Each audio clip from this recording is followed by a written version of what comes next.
Authentic community radio, broadcasting from the YMCA. This is 90.1 Hope FM and hopeFM.com. Colin, welcome to the show. Thank you very much. You, of course, have a history with this establishment. I do. I used to do the Sunday roast show here quite a few years ago now, but yeah, it's wonderful. Right, and I was saying to, speaking on air just a little while ago, saying about my memory of dolphins, because I actually went swimming in the sea with a pod that swam past Brighton, and it took me for a ride, or a couple of them did. And they were so gentle with us, and they played with us, and they're clearly so intelligent. And then last week we had this excitement with this pod that was just off the Isle of Wight. That's right. It's been in the all over social media that there's a pod of wild dolphins off the Isle of Wight. We actually have around the UK lots of pods of dolphins. Places like Newquay, Torquay as well. I read a story very, very recently of somebody was in their boat and they were heading back up the coast from Torquay after spending a day there, and were instantly surrounded by a pod of 50 to 60 dolphins. And the feeling that must have given those people to be escorted by these wild and intelligent creatures is amazing, really. I wish I could have been there. Yes, I mean, one of the, Barry Maguire, the Christian sort of rock singer. Yes. He had one of his shows that he did, a live broadcast he was talking about, and he had the same thing about the dolphins who came out, who'd been out fishing, and he was whacking them on the head with a towel just for fun, because you can't pat a dolphin, they can hardly feel you. Just the excitement of being with such an amazing creature.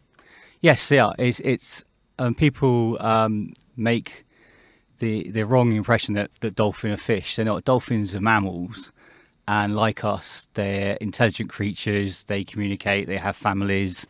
Their pods actually stick together their entire lives. So you've got grandmothers with mothers with juveniles who all stay together for their natural lives, just like we have families. Yeah, and elephants do a similar sort of thing. Indeed, yes. Well, it's lots of mammals around the world actually that we kind of badly view as just animals. They have their own families, they raise their own young, they recognise each other, they talk to each other just as we would. Just because we can't understand them doesn't mean that they're not able to communicate just as well as we are. Yeah, there's a pod of orcas off Los Angeles, I think, that have they teach their children how to see off great white sharks. Yes. And what's happened is that there's a whole area around there where great white sharks don't come, because the great white sharks have learnt, which is interesting, about the orcas in that area. And apparently they taught the next pod up the same technique. Exactly. It's funny you mentioned Los Angeles, because around that area there is Monterey Bay, and some people may have viewed the BBC's Blue Ocean thing they did recently, where they actually would do whale watching and dolphin watching and other sort of animal watching all around Monterey Bay. But the thing about Monterey Bay was it's a good example of how we almost fished it out of existence. Yeah. And actually the residents of the area took action and said enough's enough. And actually Monterey Bay has made a huge recovery. You get blue whales and orcas and great white sharks and various other things as well there. And they've all recovered. And actually the area makes more money from whale watching and from education than it ever made from fishing, which is quite an astounding story in itself, I felt. Oh, yes. And we have the great tragedy, of course, the fact that whale watching is in the news for the wrong reasons at the moment. Yes, it's unfortunate that I think it was 5 people, 4 or 5 people, unfortunately. From Southampton, it's very close to home. It's unfortunate, and it's very, very sad. However, I would also counter that by saying that there's, for 5 people, which is very, very sad, that there are dolphins and whales that are being kept in captivity, they're being tortured, and are even being killed right now all over the world. Not in this country. I mean, in this country, we stood up to our own Yeah. When we had dolphins, used to have dolphins in captivity in oceanariums, in the UK aquariums. We stood up to it and said, no, enough's enough. And now in the UK, there's nothing at all. But around the world, there are various places where, unfortunately, it's very much not the case. And which is one of the reasons why we're doing what we're doing. Yes, because your particular concern is Japan at the moment. Yes, Japan.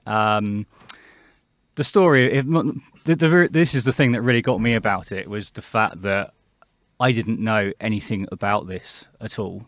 How this could go on and it not being the news and not being all over the social media without you actually being involved was quite staggering. But about 6 years ago, there was a film made called The Cove. Mm-hmm.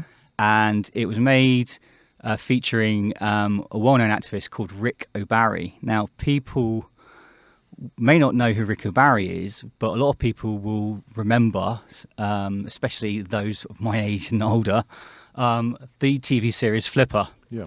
I used to see that when I came home from school on a weekday, and the scenes they showed from Flipper in the movie, I actually even remembered them. I thought, oh yeah, I remember that. Great. But this Rick O'Barry used to be the dolphin trainer that captured the dolphins that were used in the TV series Flipper. Mm-hmm. And he was very successful, and he helped build up the dolphin industry in the US. Yeah, basically. And then 2 years after the show ended, he got a call from the aquarium that the dolphins were being held at, and a particular one called Kathy. And he went to see her, and she literally died in his arms, and which is sad in itself. But it made him realise that actually dolphins are intelligent creatures. Dolphins have feelings, as it were. And as he puts, the biggest trick nature has ever played is the dolphin smile. Dolphin smile makes us all think that dolphins are really happy all the time. They're not, they have feelings. They get upset. They get stressed out just as we do. And he spent the last 45 plus years trying to bring down the industry that he helped set up. So anyway, The Cove was his attempt to raise awareness about what goes on in a little town called Taiji in Japan, where for 6 months of the year they hold what's called a dolphin drive, where they send out about 12 fishing boats every single day, and they go up to about 12 miles off the coast, and they search for pods of dolphins that are migrating at the time.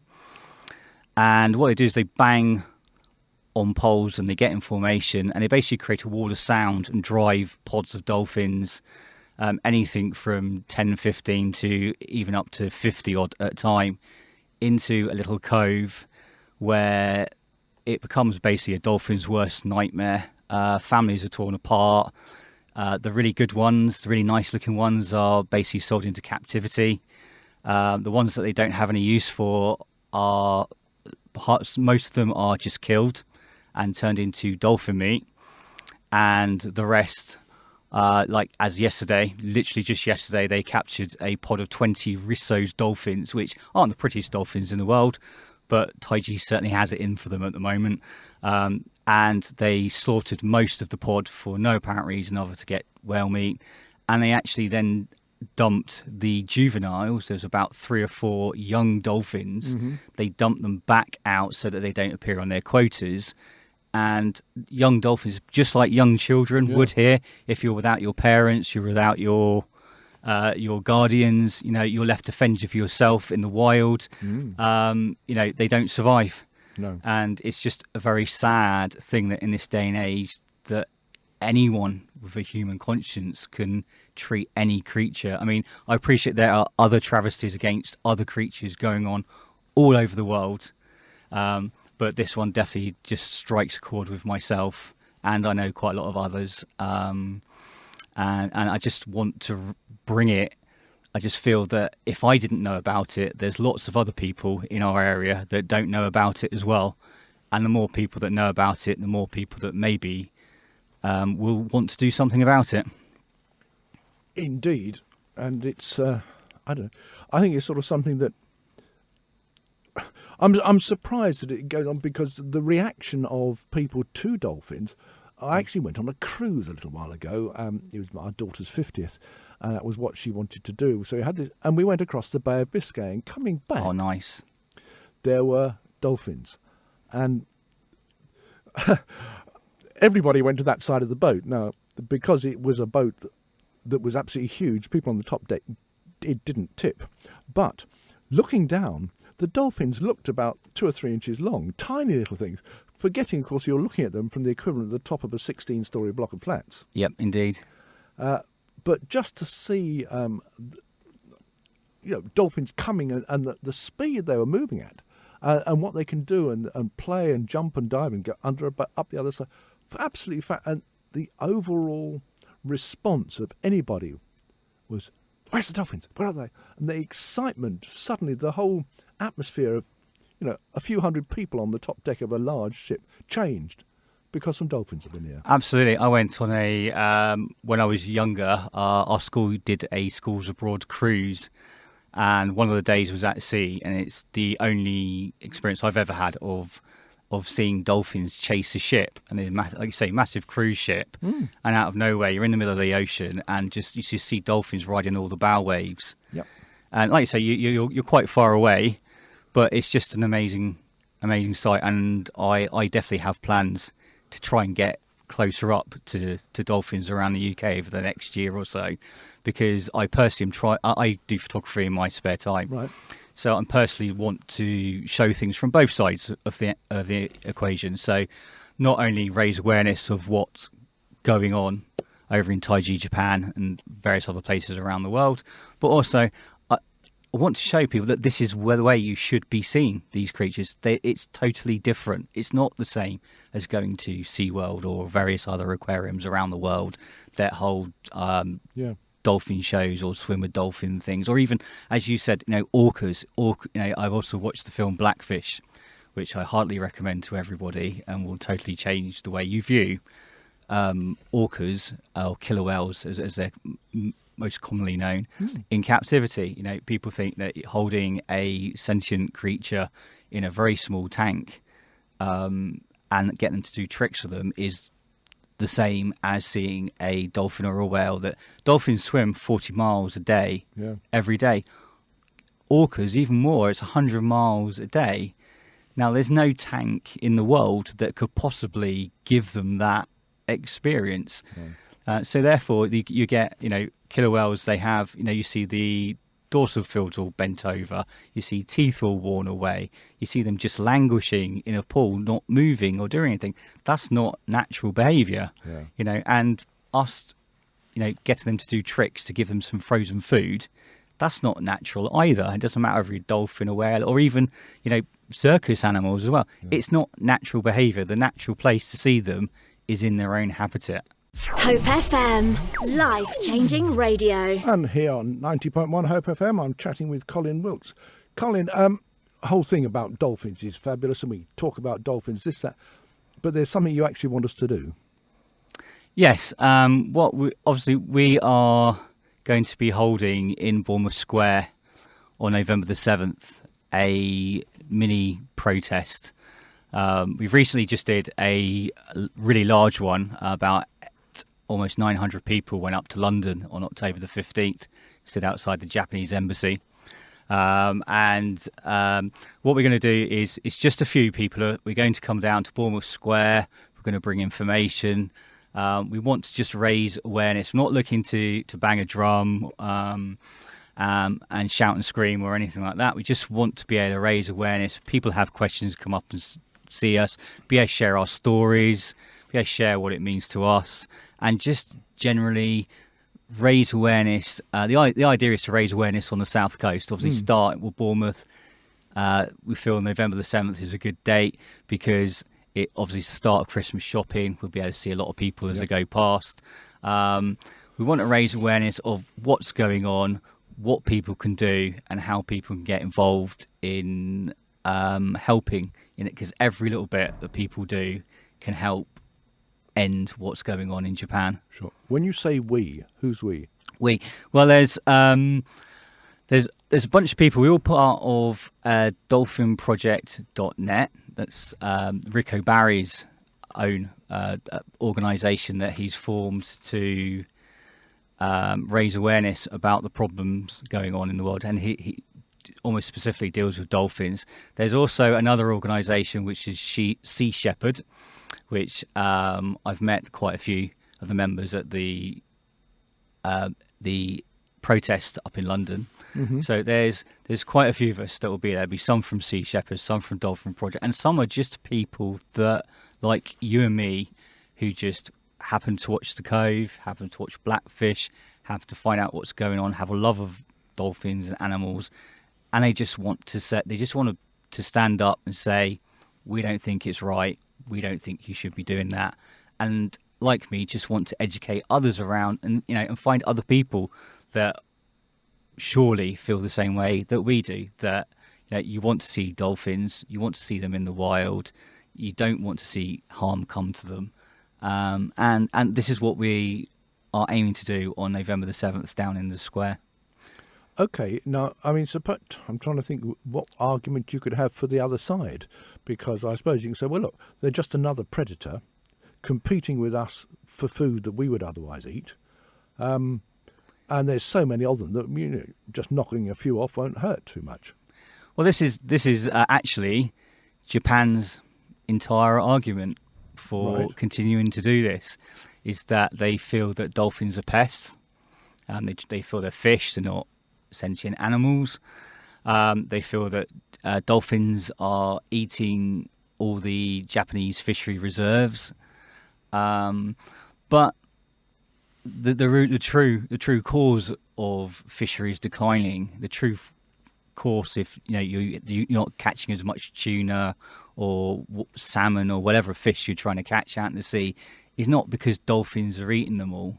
It's because we're overfishing the oceans. Japan is one of the biggest marketers of fish in the whole world. They have massive markets out there that do nothing but sell fish around the world. The dolphin drives themselves are not about stopping dolphins from eating fish on their own.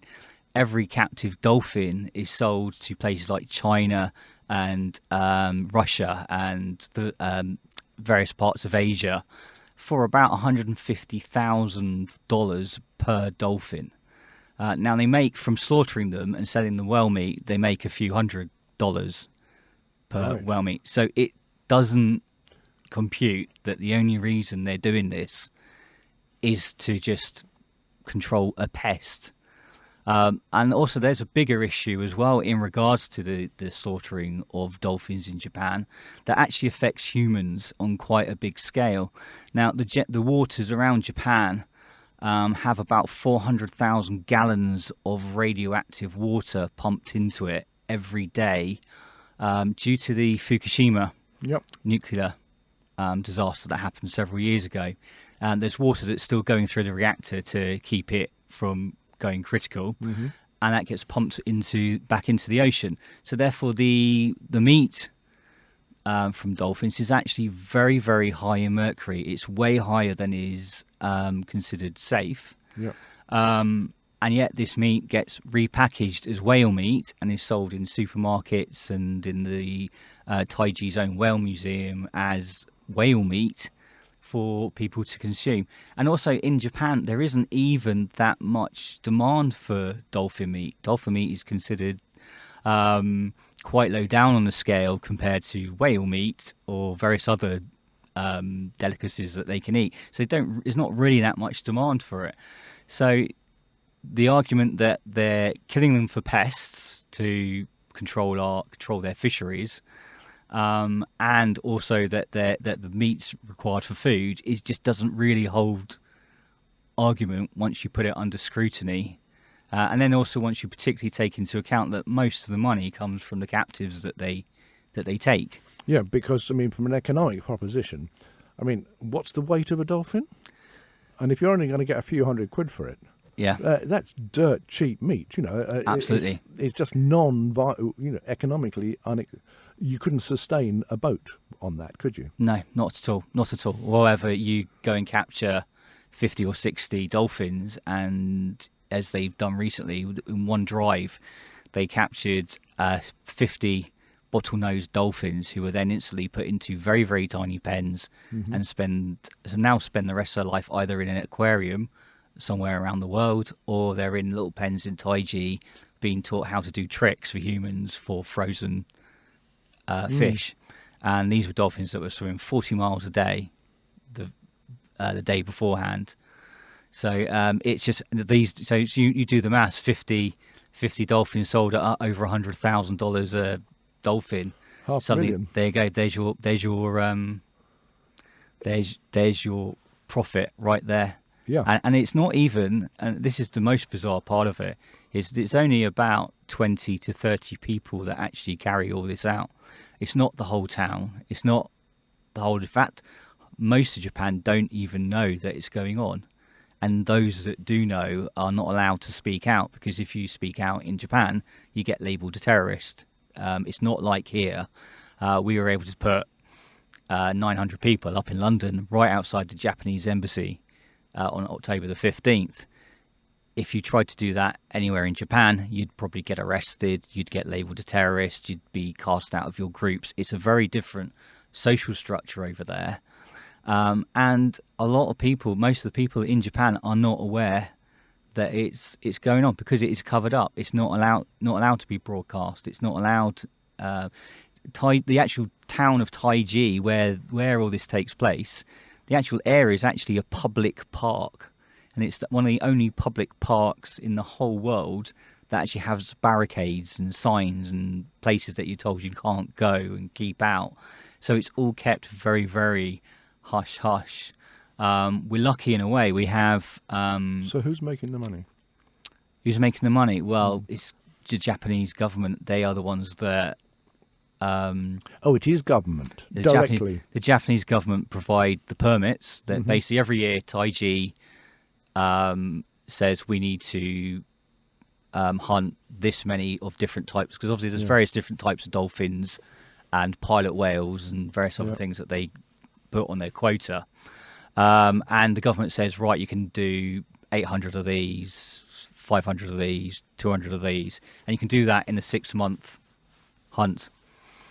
But it's the government that funds the drives, and it's the government that then makes the money on all the drives as well, along with obviously these 20 or 30 fishermen that go out in, to be fair, not spankingly new boats, so they don't look like they're making loads of money out of it in Taiji. Taiji itself doesn't seem to be that rich of it's just a little village in Japan, but it does bring 90% of the captive dolphin industry of the world to the world. Horrendous. It's just doesn't make sense, and it is quite horrendous when you really start to drill down into what goes on there. And the way. So presumably the permits they charge are pretty expensive, because if the government's going to, because there's a lot of money there.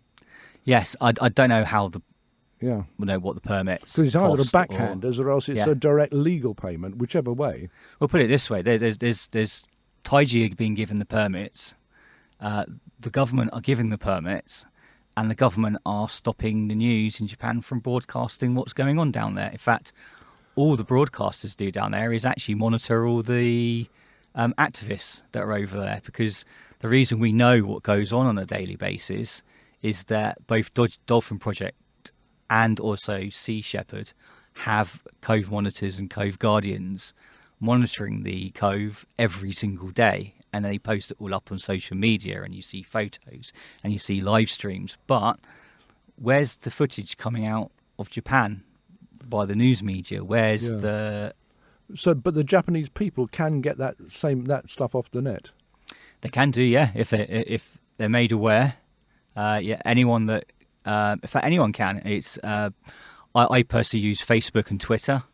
DolphinProject.net and SeaShepherd.org are posting on Facebook and Twitter every single day, and they're putting up photos and videos, and you can see to a degree, what's going on, because the Japanese are very good at hiding what they do. The actual killing zones are actually kept under tarpaulin, and it's quite a restricted view down from the top of a cliff, basically, to see what's going on into the cove. And even like the police and the Coast Guard are watching activists like a hawk to make sure they don't interfere. This is Hope FM. And here, 90.1 Hope FM, I'm Simon Marsh. This has been Community Matters, and I've just about got time for my guest, Colin Wilkes, to give you the information you'll need. Don't forget, book it in your diaries to come and see him down in the square in Bournemouth on the 7th. On the 7th of November between 10 and 4 p.m. Right. And these websites again. Yeah, so go to dolphinproject.net. There's also seashepherd.org. And you can do something right now by going to takepart.com/the cove and go sign the petition there. There's about almost 1 million signatures on it. Brilliant. Well, thank you indeed for coming in. Thank you very much. Keep connected. Tweet us at hopeFM, like us on Facebook, and listen live via the TuneIn radio app. This is 90.1 Hope FM and hopefm.com.